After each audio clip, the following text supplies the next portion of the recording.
지난주에 살펴봤던 내용들을 간단하게 좀 정리를 하자면요, 오늘 본문하고 조금 연관이 됩니다. 인간이 하나님 앞에 범죄해서 하나님을 배신해서 그 뱀의 마귀의 편을 들었죠.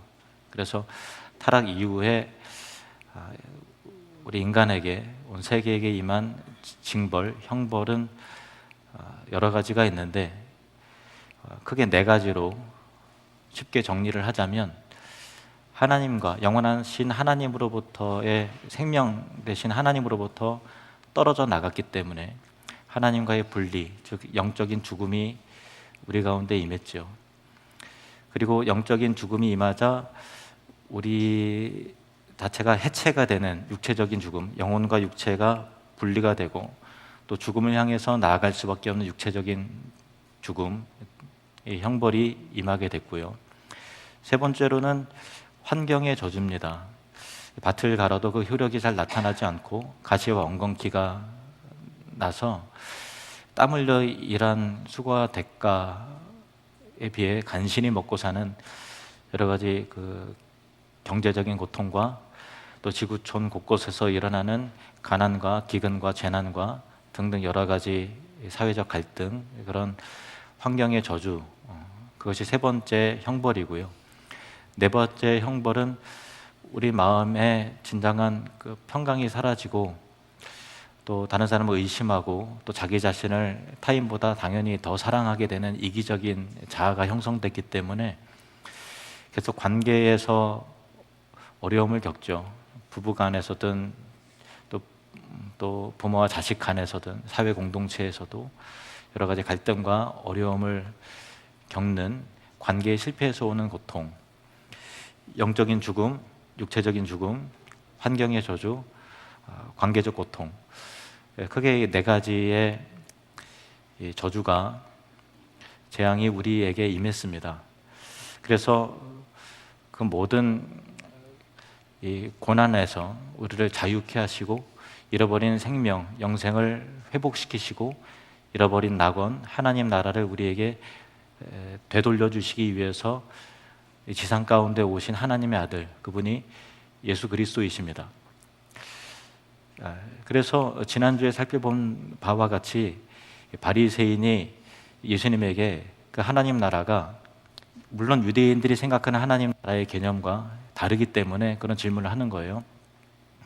하나님 나라가 도대체 어느 때 어떤 방식으로 우리에게 임합니까? 라는 질문을 하자 예수님께서 대답하시기를, 하나님 나라는 너희들이 지금까지 기대했고 또 알았던 바와 같이 볼 수 있게 임하는 것이 아니고 또 여기 있다 저기 있다고도 못하리니 하나님 나라는 너희 안에 있느니라, 이렇게 말씀하셨습니다. 하나님 나라는 예수 그리스도의 이 땅에 오심과 함께 시작이 되었고, 그러나 이 세상에 온전히 편만하고 또 충만하게 이루어지지 않았죠, 아직은. 그래서 언젠가 주님께서 다시 재림하실 때에 그때 하나님 나라가 완성될 것이고 완성된 하나님 나라가 우리에게 다가올 것입니다. 지금은 과도기적인 상황이에요. 우리 가운데 예수를 믿음과 함께 마음의 평강과 기쁨이 물론 임했습니다. 구원의 확신도 임하고요. 그래서 샘솟는 기쁨이 우리 가운데 있지만 우리가 살아가는 이 세상과 또 현상과 일들은 여전히 여러 가지 믿는 신자들도 죽음과 또 재난과 또 질병과 등등 여러 가지 고통과 고난들을 겪고요. 또 관계의 실패에서 오는 어려움도 신자들도 겪죠. 그래서 이미 임한 하나님 나라와 아직 임하지 않은 이 하나님 나라의 두 긴장 관계 속에서 우리 신자들도 그런 고통과 고난을 겪기 때문에 하나님 앞에 간구하고 하소연하고 탄원해야 될 일들이 많죠. 그 사이 속에서 하나님 나라의 임의와 아직의 그 사위 속에서 믿음이 형성되는 것이고 또 기도가 형성이 되는 것입니다. 오늘 본문 말씀이 말하는 그 내용이 바로 그런 내용입니다.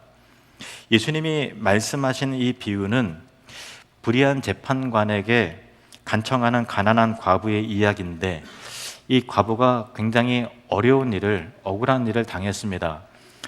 어떤 악한 사람이 이 몇 푼 안 되는 이 과부의 재산에 손해를 끼쳐서 생계가 막막해진 일이었을 수도 있고요.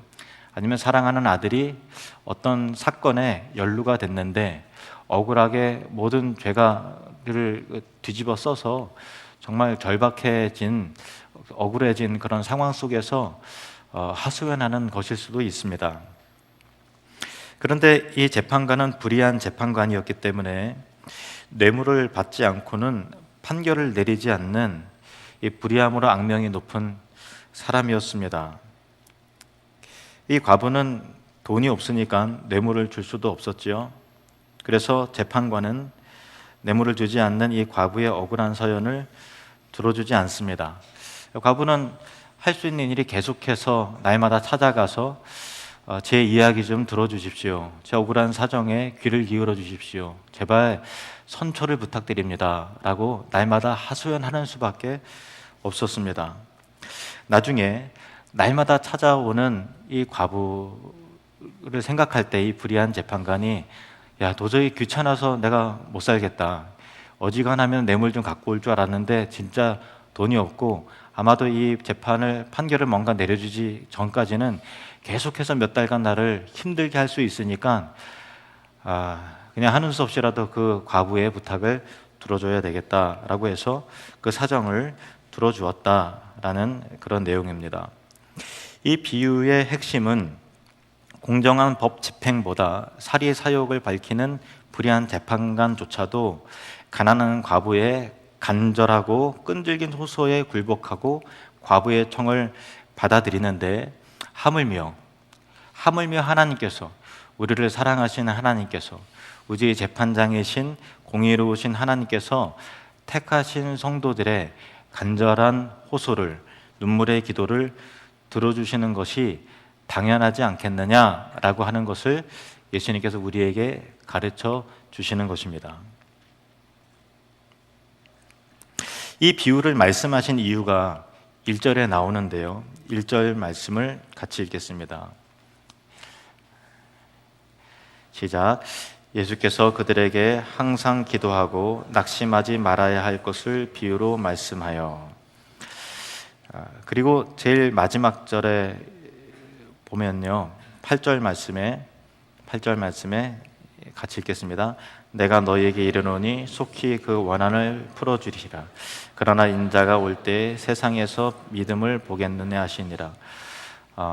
이 비유의 시작은 항상 기도하고 낙심하지 말아야 될 것을 말씀하시기 위해서 비유로 말씀하셨고요. 그리고 이 비유의 끝에 8절에 그러나 인자가 올 때 세상에서 믿음을 보겠느냐, 그러니까 항상 기도하고 낙심하지 않는 믿음을 보겠느냐라고 하는 그런 의미인데요.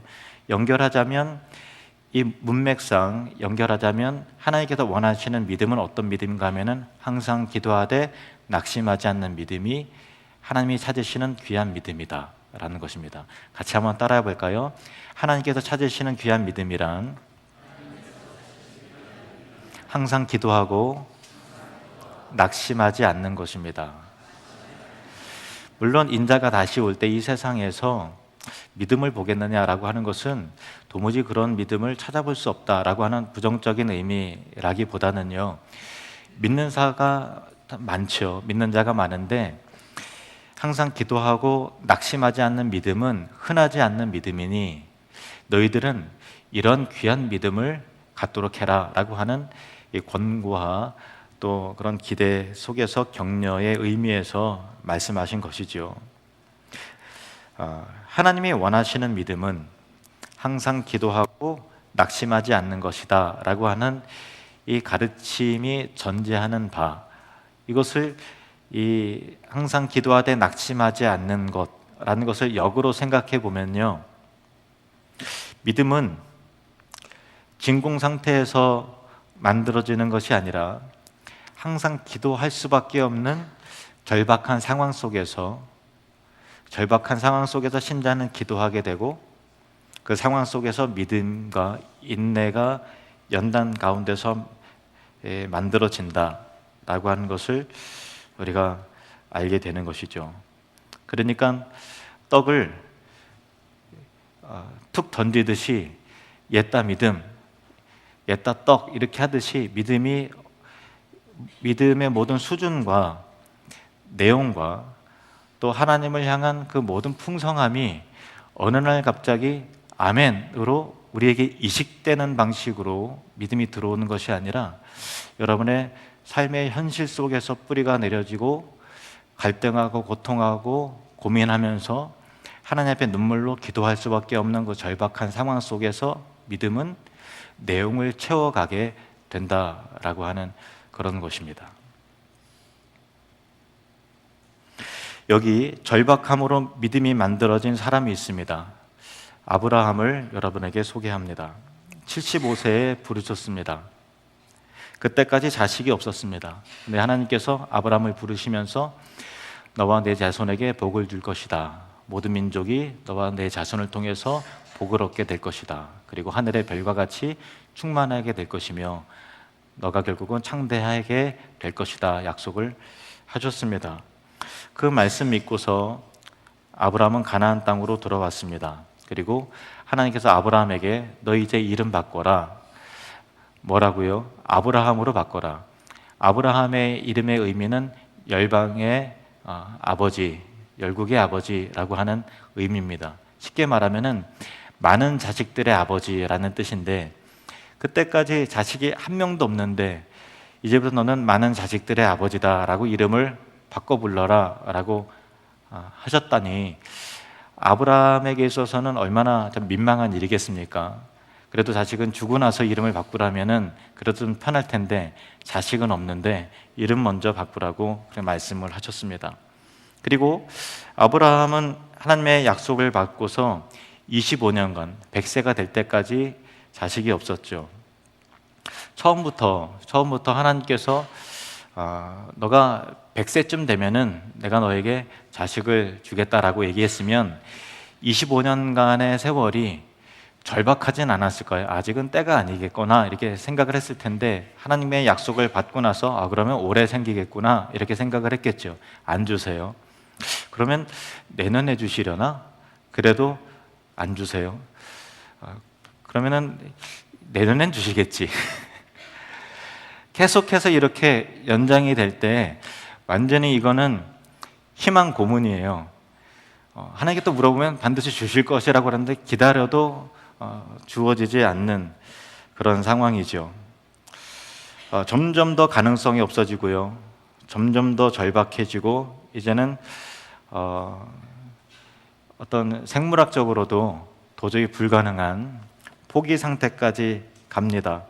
그러다가 100세에 하나님께서는 할아버지 할머니에게 자식 이삭을 안겨주셨습니다. 그러면 여러분, 하나님께서 약속을 주신 지 25년간 자식을 안 주셨고 25년 지난 다음에 이삭을 주셨죠. 그 25년간의 아브라함에게서 기다림은 아들 이삭을 얻는 과정이 아니었습니다. 그에게는 절망 속에서 하나님께서 그를 향한 믿음을 형성시켜가고 고난 속에서 절박함 속에서 믿음의 내용을 채워가시는 그런 과정이었습니다. 그 절박함을 통해서 하나님을 신뢰하는 훈련을 하고 계시는 것입니다. 창세기 15장 5절에서 6절 말씀을 보시겠습니다. 창세기 15장 5절 6절 같이 읽겠습니다. 시작. 그를 이끌고 밖으로 나가 이르시되 하늘을 우러러 무뼈를 셀 수 있나 보라. 또 그에게 이르시되 내 자손이 이와 같으리라. 아브라함이 여호와를 믿으니 여호와께서 이를 그의 의로 여기시고. 아멘. 본문에는 간단하게 아브라함이 여호와를 믿었다라고 되어 있습니다. 그런데 그 믿었다라고 하는 그 단어 안에 그 내용을 채우기까지 아브라함은 그 아는 사라는 얼마나 고통스럽고 얼마나 절박하고 얼마나 힘든 세월을 보냈는지 모릅니다. 하나님께서는 그 긴 기간을 통해서 믿음의 내용을 깊이 있게 더 넓게 더 단단하게 형성시켜 내셨던 것입니다. 그리고 다윗을 소개합니다. 다윗도 위대한 믿음의 사람이었죠. 처음부터 믿음의 사람이었습니다. 10대 소년 시절에 골리앗과의 그 전투에서 승리한 것 자체가 엄청난 대단한 믿음의 사람이었다는 것을 우리에게 말하고 있습니다. 그러나 하나님은 그 훌륭한 대단한 믿음의 사람조차 그 이상의 믿음을 요구하셨습니다. 그래서 그는 어떤 과정을 겪었습니까? 골리앗을 죽이고 승승장구하고 백성들의 인기가 점점 더 많아지자 왕이자 장인인 사울에게 극도의 미움을 받아서 광야로 도망가게 되었습니다. 죽음의 위협을 받게 되었습니다. 생존의 위협을 받습니다. 그때 다윗은 하나님께 부르짖습니다. 광야에서 기도합니다. 막다른 골목까지 몰리게 됩니다. 광야에서 쫓기고 생존의 위협을 받는 기간이 10년간이었습니다. 가장 젊을 때, 가장 꽃이 필 때 그의 삶은 가장 어두웠습니다. 그 피말리는 연단의 기간에 그의 영혼 속에서 나왔던 것이 바로 시편입니다. 시편 57편을 살펴보길 원합니다. 이 시편은, 이 기도는 사울에게 쫓겨서 생존의 막바지의 그 절박함 속에서 굴 속에 숨어 들어가서 깜깜한 어둠 속에서 부르짖는 기도였습니다. 시편 57편 1절, 2절 말씀. 다윗의 믹담시, 다윗이 사울을 피하여 굴에 있던 때에 가장 절망스럽고 가장 절박했던 순간입니다. 다윗은 이렇게 기도하며 부르짖습니다. 하나님이여, 내게 은혜를 베푸소서. 내게 은혜를 베푸소서. 내 영혼이 주께로 피하되 주의 날개 그늘 아래에서 이 재앙들이 지나기까지 피하리이다. 이 재앙들이 나를 떠나가게 해주십시오. 이 죽음의 위협이 벗어나게 해주시옵소서. 2절을 보시겠습니다. 그는 능력의 하나님, 지존하신 하나님을 찾습니다. 내가 지존하신 하나님께 부르짖으며 곧 나를 위하여 모든 것을 이루시는 하나님께로다. 다윗은 지금 깜깜한 굴 속에서 숨어 들어갔습니다. 그리고 이 재앙이 떠나도록 기도하고 있습니다. 그러나 다윗은 기도하면서 2절에 뭐라고 고백합니까? 이 고난과 이 위기와 절박함마저도 나를 위하여 모든 것을 이루시는 하나님께 아뢰고 있었던 것입니다. 하나님은 여러분을 위해서 모든 것을 선하게 이루시는 그런 하나님이십니다. 다윗은 그 환난을 통해서 그 신뢰를 키워가고 있었습니다. 믿음은 그냥 만들어지지 않습니다. 환난을 통해서, 절박한 생존의 위협을 통해서, 그럼에도 살아계신 하나님을 신뢰하는 과정을 통해서, 연단을 통해서 비로소 만들어집니다. 지금은 고대 사회처럼 사울이 군사들을 이끌고 창의 끝을, 칼의 끝을 다윗의 심장을 겨누듯이 그렇게 그런 사회는 아니지만, 때때 우리 삶 가운데서 뜻밖의 사고를 통해서 경제적인 압박이 사울의 칼처럼 내 목을 겨누고 심장을 겨눌 때가 있습니다. 또 우리 주변에 있는 사람으로 당하는 그 상한 감정이 나를 절망시킬 때가 있습니다.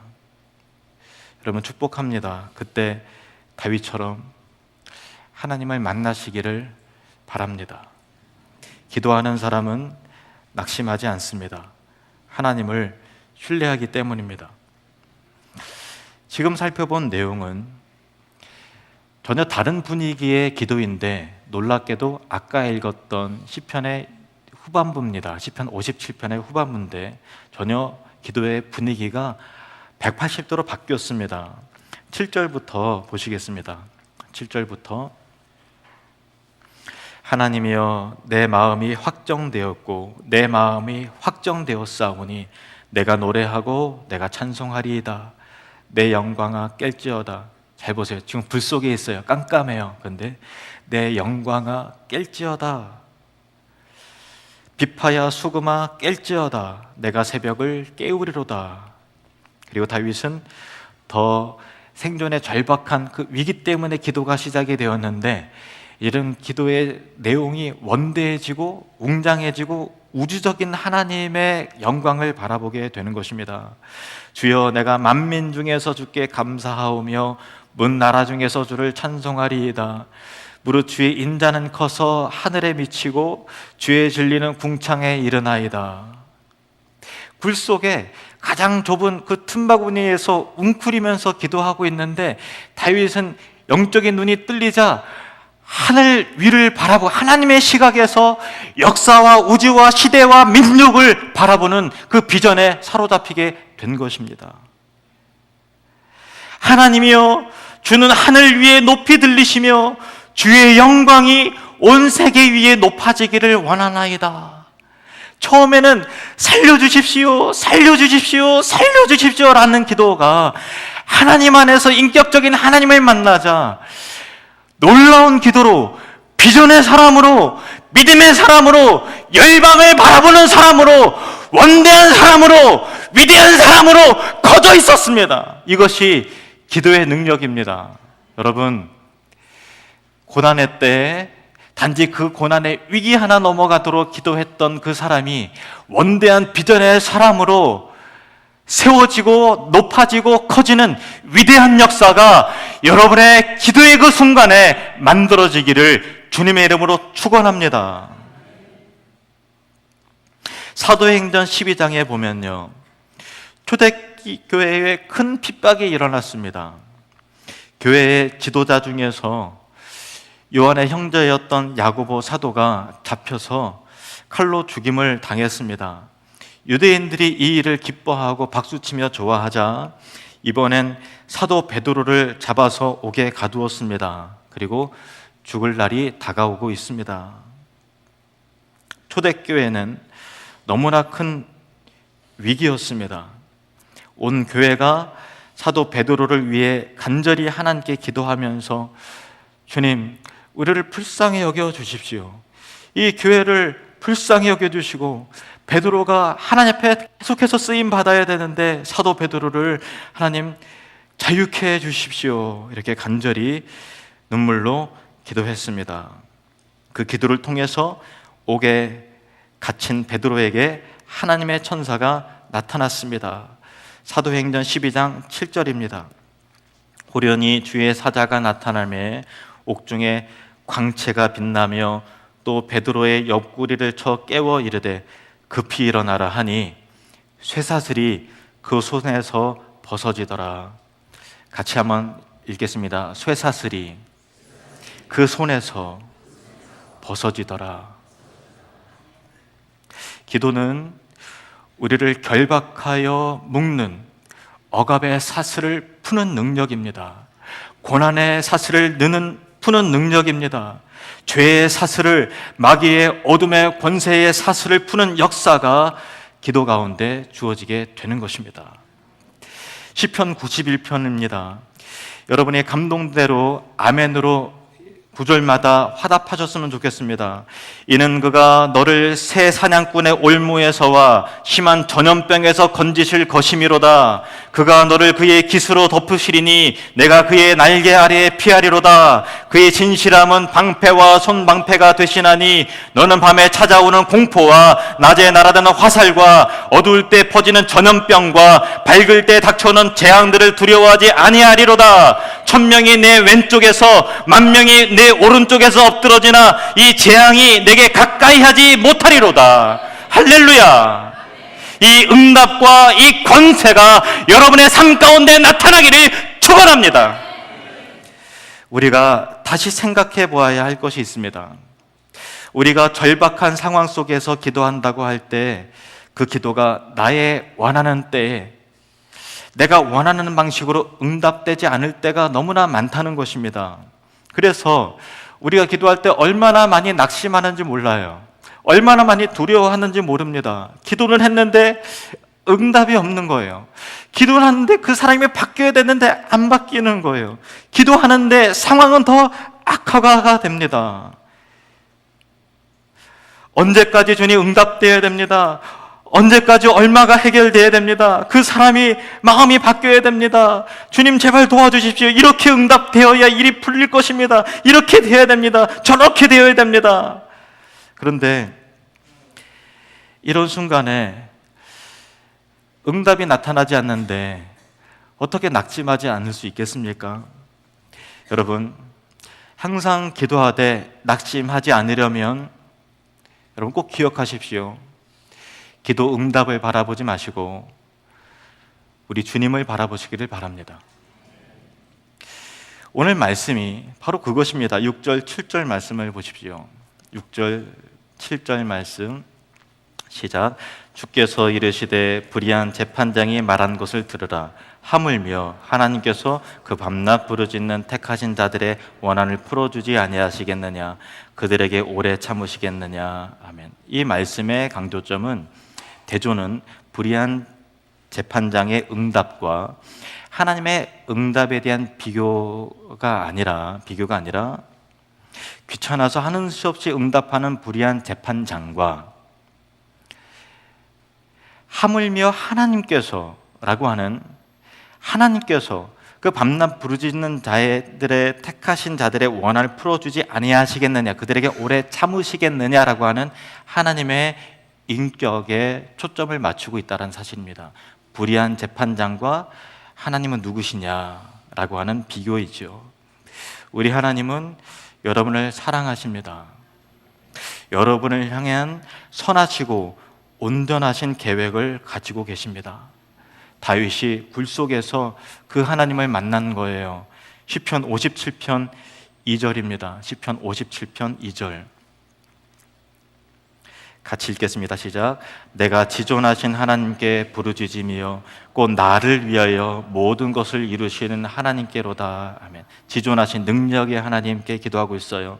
그리고 이 모든 과정도 나를 위한 것이다 라는 것을 신뢰하고 있습니다. 여러분, 퀴즈를 드릴게요. 이 굴 속에서 나왔을 때 모든 문제 다 해결됐을까요? 이제 다윗이 딱 굴 속에서 나오자 이제 당신은 우리의 왕이십니다 하고 금면류관이 준비되어 있었을까요? 아니요. 다윗은 계속해서 10년간 이 연단을 계속해서 받는 거예요. 약속은 더뎠어요. 응답은 안 된 것 같아요. 그런데 그 안에 이제는 왕으로 세워도 되겠다라고 하는 믿음의 분량이, 그 신앙의 내공이, 그 인내의 단단함이, 이 기도의 깊이가, 비전의 광대함이 그의 안에 형성돼 있었던 것입니다. 하나님께서는 오늘도 저와 여러분을 그렇게 만들어 가십니다. 여러분 축복합니다. 하나님 앞에서 위대한 사람이 되시기를 바랍니다. 그래서 다윗은 이 하나님을 신뢰하면서 응답을 바라기보다는 예수님을 바라보게 되었습니다. 나를 위해서 모든 것을 이루시는 예수님을 바라보는 자는 항상 기도하면서도 낙심하지 않습니다. 얼굴의 빛에 죽음의 그늘이 고통과 절망의 빛이 아니라 기쁨과 은혜와 영광의 광채가 나타나게 되는 것이죠. 비록 광야에 있으나, 불 속에 들어가 있으나 그 어둠을 비춰낼 만한 영광의 광채가 다윗에게 있었듯이 여러분의 삶의 얼굴의 광채가 여러분에게 충만하기를 원합니다. 우리가 당하는 고난은 이 과부처럼 정말 억울한 고난, 아무런 잘못이 없는데 그래서 하나님 앞에 탄원함을 통해서 정의의 심판을 기대하는 그런 상황도 물론 있을 수 있지만, 그러나 우리의 현실은 우리가 항상 피해자는 아니죠. 우리가 가해자일 때가 있고요. 우리는 그렇게 의로운 인생이 아니라는 것을 스스로가 잘 압니다. 내가 인생을 잘못 살아서 선택을 어리석게 해서 당하는 고난이 굉장히 많이 있죠. 내 죄 때문에 의한 고난이 있고요. 가족의 어리석음 때문에 같이 당하는 고난도 있습니다. 우리의 허물로 인한 고난과 그로 인한 절박함을 느낄 때 내가 감히 하나님 앞에 나의 억울함을 탄원할 만한 내용도 없고 내 의로움을 내세울 수도 없지만 그래도 내 편을 들어주시고 그래도 잘못한 나를 옹호해 주시고 나를 그럼에도 불구하고 긍휼히 여겨주시고 내 죄를 용서해 주시고 끝까지 나를 보호해 주실, 나를 편드실 분은, 그분은 예수 그리스도 한 분밖에 없습니다. 내 죄를 용서하신 예수님의 십자가의 능력을 믿으시길 바랍니다. 나를 새롭게 하시고 나에게 새 인생을 허락하시는 부활의 능력을 바라보시기를 바랍니다. 그분의 사랑을 신뢰하십시오. 예수님의 은혜를 신뢰하십시오. 나를 향한 무한한 온전하신 예수님의 계획하심을 신뢰하시기를 바랍니다. 바리새인과의 대화 속에서 예수님께서 하나님 나라가 너희 안에 있느니라 이렇게 말씀하셨습니다. 그 이유는 무엇인지 아십니까? 예수님이, 그 온전한 예수님이, 그 완전한 예수님이, 그 절대 분별한 신뢰할 만한 신실하신 예수님이 여러분 안에 계십니다. 여러분은 안전합니다. 같이 한번 고백해 보겠습니다. 나는 안전합니다. 아멘. 두려워하지 마십시오. 항상 기도하고 낙심하지 마십시오. 오직 예수님만 바라보십시오. 기도하겠습니다.